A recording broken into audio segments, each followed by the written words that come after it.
There is a line in the sand that must never be crossed. A constitutional Rubicon that, if breached, signals not just a political shift, but the death of the American Republic itself. And make no mistake, we are at that line. Because the day a court of law can control the office of the presidency is the day the balance of power collapses. A republic is not a mob-rule democracy. A republic is not governed by the whims of public opinion polls. A republic is, by its very design, a system of ordered liberty, held together by a sacred separation of powers. At the heart of our Constitution lies this inviolable principle.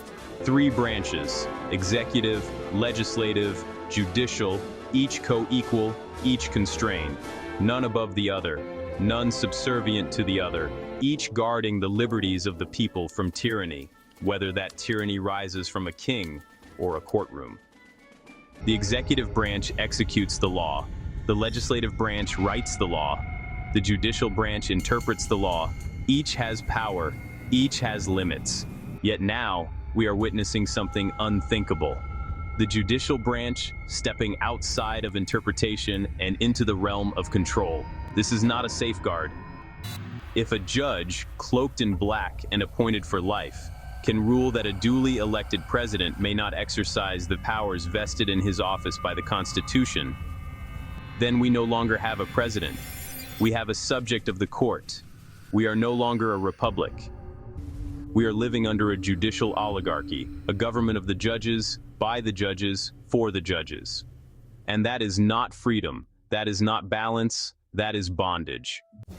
James Madison, the father of the Constitution, warned us of the accumulation of all powers, legislative, executive, and judiciary, in the same hands, may justly be pronounced the very definition of tyranny.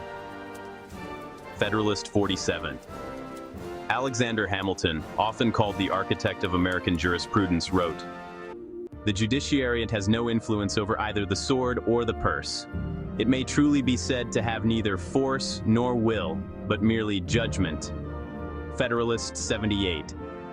In other words, the courts were never meant to rule the nation. Their power is interpretive, not imperial. Today, courts are not merely ruling on cases. They are nullifying elections, targeting political enemies, and handcuffing executive authority. This is not about law and order. It is about power and control.